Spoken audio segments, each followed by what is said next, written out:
Hi everyone, I think at the end of the last video I said that the next video, this one, we would be doing histograms. And I made a mistake. I remembered that there's one other type of graph that we should do. I almost wish I'd forgotten. I hate these. Pictograph. Pictographs are the worst. I just don't like them at all. So this will be a short video because I don't want to waste a lot of time with it. But for completion's sake, I'm going to do 5 different graphs. We've already done the broken line graph, and we've done the bar graph. Next, we're going to do the pictograph today, which is almost just like a fancy bar graph. And next day, we'll do the histogram, and the day after that, we will do the pie graph or circle graph. So pictograph is a graph that uses symbols to represent amounts of data. So here's an example here. You can see it kind of looks like a bar graph, except instead of bars, it has pictures, in this case of apples. So each apple represents a certain number of real apples. Like the picture of an apple represents 10 apples. Okay, so then that way symbols are used to represent amounts of data. Each image stands for a certain number of things. So for example, the whole apple is 10 apples, and then of course half an apple would be 5 apples. A key must be given. There's the key right at the bottom. If you didn't have the key, you wouldn't know if the Red Delicious, if this was 3 apples or some other amount. So you need the key, otherwise you just don't know. Now, some people argue there's advantage to the pictograph, that there's good things about the pictograph. Ugh. Here we go. Visually appealing. Really? When you look at that, do you really get so excited because there's actual pictures of apples here? I don't know. Maybe if you're 5 years old or something. I'm sorry. Maybe you do really like it. I'm just not a fan. Okay. Easy to read. I don't know. I mean, I'm not saying it's hard to read, but I'm also not convinced that this is any easier to read than a bar graph or something. Maybe it is. And it can handle large amounts of data. I suppose this is true, right? You can easily show 40 apples just with 4 apples here. So perhaps that's true, that you can show a wide variety of data just by using your pictures here. Disadvantages. Here's what I don't like about it. They take so long to create. Who can draw apples so perfectly? Now, I suppose on the computer, that's what I'll do. But you poor people probably aren't going to be working with computers today. You're going to be working on a piece of paper. You're going to have to draw the same picture over and over and over. And you have to try to make it look exactly the same. And especially make sure it's exactly the same size.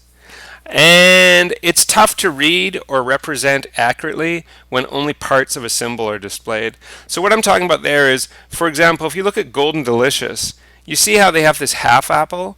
That's because it's somewhere, 25 total, right? Well, that's hard enough to do the half apple. What if it was like 28? How would you possibly represent 28? Like you're going to draw 4/5 of an apple or something? That's just ridiculous. Just to show you how poor the pictographs are, in a few classes, I don't know, 3 or 4 classes now, we're going to talk about misleading graphs. Graphs that are seem to give one message to you, even though it's not the true message. Sorry. And you're going to find pictographs are so often misleading. It's so easy to make pictographs give a message which actually isn't true. So we'll talk about that later. All right, let's blast through some of these. So we have varieties. That's right, varieties. People who use pictographs can't even spell right. It should say varieties. Varieties of apples in a food store. So I'm not totally clear what this means. I guess these are the varieties on the left-hand side, and this is the number of those apples in the store. It doesn't say that, but I think that must mean that. So for example, the first question, how many Red Delicious apples are there in the store? Well, there's 3 of these at full apples, and each apple is 10. So therefore it's 10, another 10, another 10, 10, 20, 30. There are 30 Red Delicious apples in the store. So let me write that down. How many Jonathan apples are there? Jonathan apples? I've never heard of such an apple. But I'm not saying I know all apple types, so I'll go with it. Jonathan apples. Well, again, we have the 3 full apples, so we're at 30 again. But we also have this thing. So we have our 30, but we also have one of these guys, and those ones are 5 apples. Why? Because it's half of an apple. Half of 10 is 5. So 30 plus 5, total there are 35 Jonathan apples. Next one. How many total apples are there? Oh my gosh, we gotta add them all up. Now, look, you could get the answer for Red Delicious, the answer for Golden Delicious, the answer for Red Rome, the answer for Macintosh, etc., etc. But how about this? Why don't you just count them up? Let's count up the number of full apples. 1, 2, 3, 4, 5, 6, 7, 8, 9, 10, 11, 12, 13, 14. 14. And then look, you have two halves. Well, two halves make a whole. So 14 plus the one whole makes 15. So we have a total of 15 drawn apples, right? So 15 drawn apples. But wait a minute. Each apple represents 10. So we actually have 15, and each one of them is worth 10. We have 15 times 10 is 150. There's our answer. Don't like that method? Of course, you could also go, well, this 1020 is 30, this 1020 is 25, this is 40, this is 20, and this is 1020, 30, 35. Add them all up. 55, 95, 115, 120, 150. I get a total of 150. Is that what we got here? Yeah, 150. All right, last question. How many more Red Rome than Macintosh? Well, Red Rome, I just added up right here. There's 40 of those. So we had 40 Red Rome. And for Macintosh, that's here, 20. So if we had 40 Red Rome and 20 Macintosh, and we want to know how many more, we just subtract, don't we? 20. Oh, we have twice as many Red Rome as Macintosh. All right, moving on. Let's get through this. After school club membership. This time each one of these symbols, which I guess is supposed to be a person, stands for 4 members. Now look, I didn't even notice this till now. Look at this guy. Okay, that symbol is different than this symbol. So what's that? Okay, right? This one looks the same as there, but the two on either side look different. I don't know. It's just, let's assume those are the same. Let's just assume that the only one's actually different is that one. I guess that's a half. And I don't know. Is that it? This one doesn't even have any feet at all. Man, pictographs. All right, so I'm just going to go with the 1/2 right there. That's the only one that's a half. So how many people are in the art club? Art club is right here. We have 1, 2, 3. This guy's no arms. 1, 2, 3, 4 people here, and each one of them stands for 4. So that's 4 times 4 is 16, or you could go 4, 8, 12, 16. I'll say that 4 times 4 equals 16. How many people are in the drama club or in the chess club? Okay, drama club is here. How many people we got there? 4, 8, 12, 16 again. Oh, okay, so we have 16 there. How many people in the chess club? 4, 8, 12. And then how many more? Since that's half, this one here must be 2 people. I guess, I mean, maybe it's supposed to be 3 or something, but I think it's supposed to be half, so I think it's 2. So we got our 4, 8, 12, and then 13, 14. So chess club, I believe, is 14. So the question is, how many people are in the drama club, which was 16, or in the chess club, which was 14? We're going to have to add those together, aren't we? And we get 30 people total. Now, look what the most popular club is. I like these realistic questions. They make me very happy. The math club, of course. Everyone wants to be part of the math club. So awesome. So cool. You meet great people, have a good time, good supervisors. It's a lot of fun. So, how many more people are in the math club than the next most popular? So math is most popular. What's next most popular? I guess the sports club. So let's figure out math first. Math has 1, 2, 3, 4, 5, 6, 7, 8, 9 of these people here, and each person stands for 4. So math is 9 times 4, which is 36 people. That's a good, healthy club. Now, if we look at the sports club, which is the second most popular, it has 1, 2, 3, 4, 5, 6 people, and each one of them's 4. So that would be 6 times 4, which is 24. How do we get how many more people that were in the math club? We subtract. 36 minus 24 equals 12. All right, go math. Way to go. Awesome.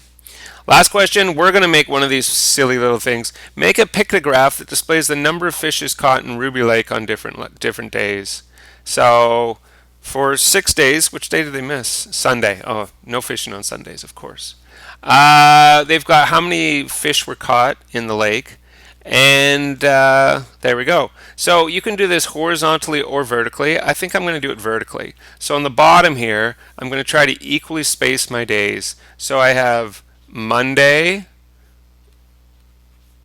Tuesday, Wednesday, Thursday, Friday, and Saturday. And you could, if you want, it's pretty obvious, but you could put down here days of the week. Okay, next thing I need to do is I need to make a legend, and I guess I need a picture of a fish. Give me a second. Pick something simple. Don't get some complicated, realistic fish. Pick something very simple. So there you go. There's my fish. And guess how much I'm going to make each one of those equal to. Now, I could do 50, and then I'd have to do as many as 11 fish, I think. I think I'm just going to make each one of them equal 100. So each fish is 100 real fish. So here we go. For Monday, I need 2 of those fish. So here's 1. Pretty clever. I've made it an infinite cloner, it's called. 2. So there you go. For Tuesday, I also need 2. Now they should line up, right? So don't put don't put it like this. Otherwise, it looks like Tuesday's higher. So this is, where it gets kind of complicated. You need to make sure they're equally spaced, end up exactly the same height, like that. Wednesday, I need 3.5. Oh boy. So we got our 3, no problem. This one lines up with those ones. 2 lines up with that one. 3, a little bit higher. Now I need to get a half. Give me a second here, people. Alright, I hope you're satisfied with that. Whoa, is it tipping over to the left a little bit? Sorry about that. Okay, Thursday, we need 4 of them because we're going up to 400, so we need 4 fish. 1, 2, gosh, I don't like pictographs. Have I said that yet? 3, I think they're not straight again, and 4, which should line up the same height as the half there. Friday, just 3 of them.